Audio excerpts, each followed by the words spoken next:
गुरुर्ब्रह्मा गुरुर्विष्णू गुरुर्देवो महेश्वरा गुरु साक्षात परब्रह्म तस्मै श्री गुरवे नमः. श्री गणेश दत्त गुरुभ्यो नमः.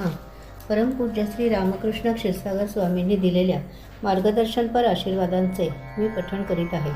सदर आशीर्वाद हे रामकृष्ण उवाच या दैनंदिन साधनेसाठी प्रकाशित केलेल्या ग्रंथामधून घेतले आहेत.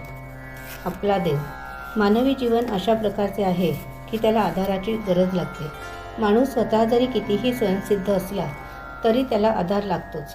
आपल्या पाठीशी कोणती तरी शक्ती आहे, त्या शक्तीचा आपल्याला आधार आहे, ती आपली काळजी वाहते आहे, ही भावना जरी व्यक्तीने केली तरी ती शक्ती लगेच काम करायला लागते. तुम्हा लोकांना त्याचा प्रत्यक्ष अनुभव आहेच. ज्या परंपरेत आपण गुरु उपासना करीत आहोत ही सर्वात श्रेष्ठ अशी उपासना आहे.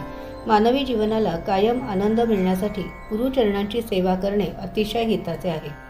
गुरुचरित्राच्या 47व्या अध्यायामध्ये दिवाळीचा प्रसंग विशेष लक्षात घेण्यासारखा आहे. श्रीगुरूंनी दिवाळीला आपल्या घरी यावं अशी शिष्यांनी उत्कट इच्छा प्रकट केली. मी प्रत्येकाच्या घरी येणं कसं शक्य आहे असे श्रीगुरू विनोदाने म्हणाले. सर्व शिष्यांना अतिशय वाईट वाटले. काही शिष्य म्हणाले की देवा तुम्ही आला नाहीत तर आम्ही गंगा प्रवेश करू. त्यांच्या प्रेमानुसार श्रीगुरूंनी 7 शिष्यांना निरनिराळ्या वेळेला बोलावले व सांगितलं की मी तुझ्या घरी येणार आहे, पण हे तू कोणाला सांगू नकोस. श्रीगुरूंनी खरोखरीच 7 रूपे धारण केली व ते 7 शिष्यांच्या घरी गेले. अशी आनंदात दिवाळी साजरी झाली. दिवाळी झाल्यानंतर ते 7 शिष्य कार्तिक पौर्णिमेसाठी गाणगापुरात आले. श्रीगुरूंचे दर्शन घेताना प्रत्येक शिष्याला असं जाणवलं की मी जे वस्त्र श्रीगुरूंना अर्पण केलं आहे तेच त्यांनी नेसलेले आहे. प्रत्येकजण एकमेकाला सांगत होता की हेच मी दिलेलं वस्त्र आहे. ही 7ही वस्त्र एका वेळी एका ठिकाणी कशी आली? तेव्हा शिष्यांना बोध झाला की आपल्या प्रेमासाठी श्रीगुरूंनी 7 रूपे धारण केली व सर्वांची वस्त्रे त्यांच्या सोबत आहेत.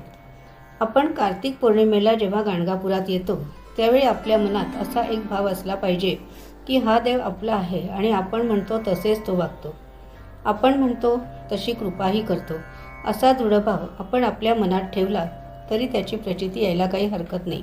त्यांच्या प्रत्यक्ष वास्तव्यात जरी हे चमत्कार घडत असले तरी आज अप्रत्यक्ष वास्तव्यातसुद्धा असे चमत्कार घडत आहेत. श्रीगुरू दर्शनासाठी आपल्याला बोलावतात. आपण जी भक्तिभावाने त्यांची सेवा करतो त्या प्रत्यक्ष सेवेचा अनुभव आपल्याला मिळतो. आपण प्रेम केलं तर प्रेम मिळतं. जेव्हा माणसाच्या मनात स्वार्थ नसतो तेव्हा खरं प्रेम उत्पन्न होतं. अशी प्रेमाची भावना सतत ठेवा. देव हा आपला आहे.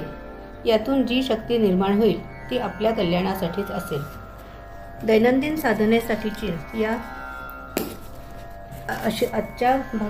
दैनंदिन साधनेसाठीच्या या मालिकेच्या आजच्या भागाचे हे पठण परमपूज्य श्री गुरुदेवांच्या चरणी सादर अर्पण. श्री गुरुदेव दत्त.